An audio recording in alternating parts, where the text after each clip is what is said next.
Welcome everyone to Team WSF Dish with Pepper. My name is Pepper Pursley and I'm excited to be working with the Women's Sports Foundation to share the stories of some of the amazing female athletes competing in the Tokyo Olympics and Paralympics. Joining me today is a special guest, the mother of a member of USA softball team, Rachel Garcia. It's Christine Garcia. Thank you so much, Christine, for joining me today. And yeah, let's dive right in.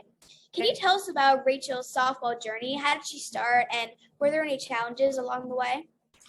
Rachel started when she started in Little League coach pitch when she was about 4 or 5 years old, and then we moved to softball.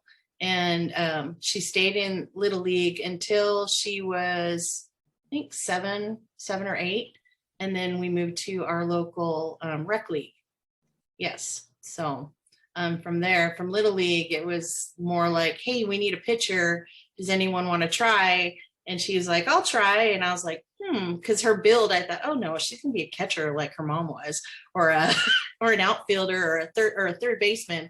I didn't even think that she'd be a pitcher. And so she threw her first pitch and it was a strike. And we were like, all right, well, as long as she can get across the plate and we can get a game in, then that'll be then that's what she's going to do. So eventually moved on to the rec league, to ABGSA, and then travel ball. And from travel ball, everything just kind of went up to, her getting a scholarship to UCLA, and now she's on the Olympic team. Wow, that's an incredible story. Yeah. So I've seen Rachel win some big games in the Pac-12 and in the College World Series. So what is it like for you to watch your daughter play high school at the collegiate level and now playing at the international level? It's been an amazing journey. Rachel has always, she's always calm and steady when she plays. So, a lot of pitchers' parents, they like pace back and forth. And, I just never stress when she's playing, but maybe in the World Series just a little bit. But the journey to watch her play is just, she amazes me because she has such great composure, and she's had it ever since she was little. So we're just so proud of everything that she's done. It's exciting. And now that she's in the Olympics, unfortunately, we can't be there. So we're watching it, on TV from the comfort of our couch. It's like you want to reach out and just, I want to hug her and I can't. So, yeah.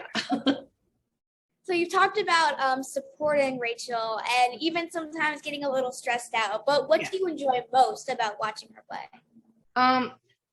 Really the part that, I enjoy watching her play, but what's most enjoyable for me is after the game, when she interacts with the young girls, or when she's here in our community and she goes out to the fields to watch them play, and her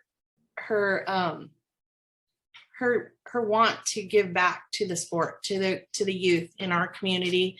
That's probably what makes me the most proud of anything.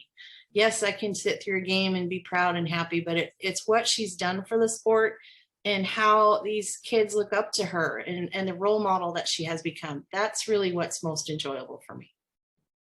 That's incredible. I love that so much. So did she ever have like a dream or a goal to play in the Olympics? Yep, she did. She watched the 2008 Olympics when they had lost and got to Japan and got the silver medal. And as she was watching that, I think she was 8, 9 years old. And oh no, she might've been 10 or 11. I don't know. My math is off, but she was young. And when she was watching that, she's like, that's what I want to be someday. And that's what I want to do. So yes, that dream has always been in the back of her head, and now she's getting to live it. Even under these unusual circumstances, she's out there doing her thing. Now you mentioned a little bit of some of fun stories, but do you have any fun stories about Rachel from when she was a kid? Oh, my family is a bunch of pranksters. So yes, they constantly are pulling pranks on each other, throwing ice water on me in the shower. I get the worst of it. I get ice water thrown on me in the shower. I get scared when I'm walking around a corner.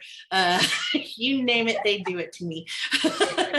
And yeah, she's just aside of softball, we go skiing, we jet ski. That's kind of our family fun that we did when we weren't doing tournaments and things like that. So yeah.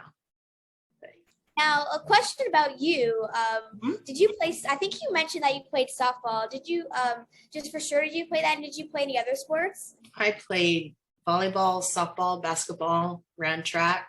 Yep, I did a lot, but not to the level. And I played volleyball in junior college, but not to the level that she's at. So it's exciting to see her, to have seen her develop and grow through the years, to be an athlete that I couldn't quite become. And her dad, he was a football player, played football in college, junior college, and so yeah.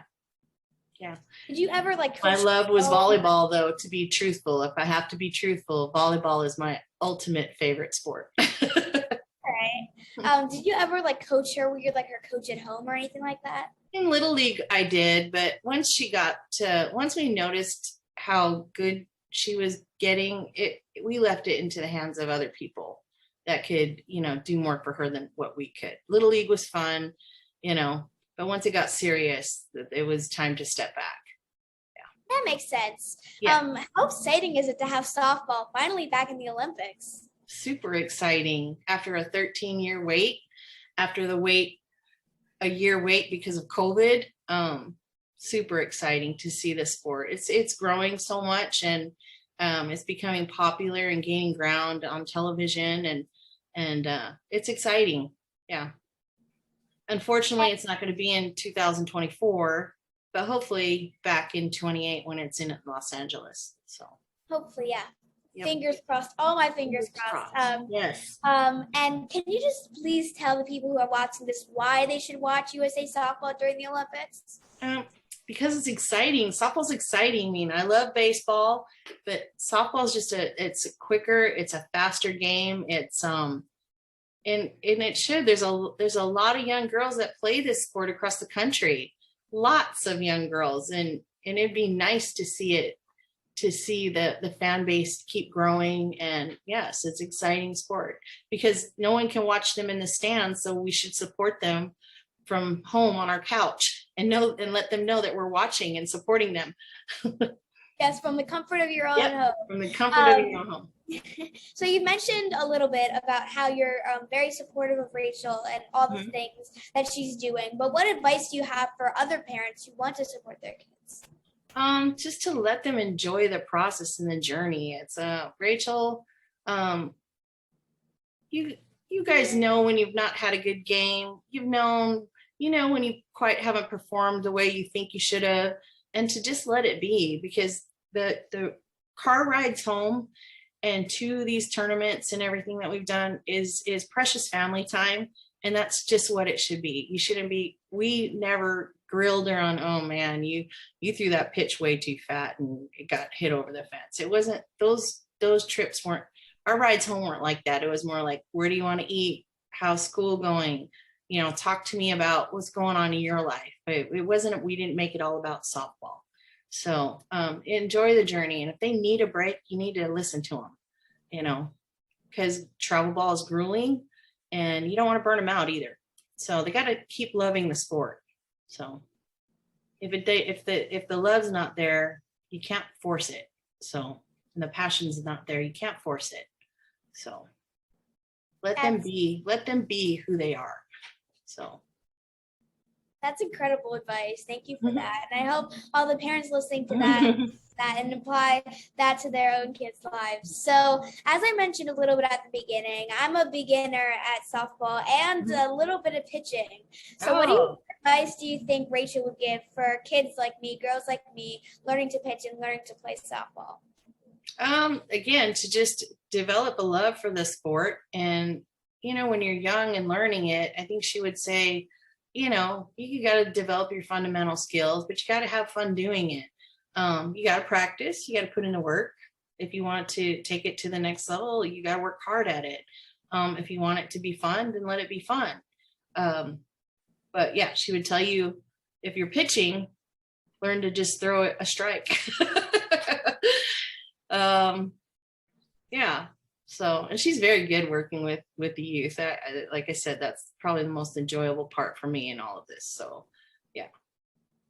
Last question for you. I see you've got that USA jacket on. Mhm. What does it mean to you to be a parent of the Olympian? It's I'm super proud. I mean, it's a dream that she has had, and to see her work hard to get to this platform, the highest stage that her sport can be represented on, it's incredible. And the amount of pride that her father and I have for her is just, I can't even explain it. Just to see her, even if she's not getting much playing time, she's there doing what she set out to do. So she had a goal, she worked hard for it, she got there, she's doing her thing, whether it's supporting the girls who are on the field, when she gets her opportunities, taking advantage of her opportunities. It's just it's amazing. It's amazing. You sound like one proud parent. I am. So that's all for today. Thank you, Christine. Okay. This has been Thank you. incredible to learn a little bit more about you and Rachel. And yeah, thanks for the time. Thank you. Thank you. You are incredible. You keep doing you. I see good things in your future, young lady. Thank you. That means a lot. Okay.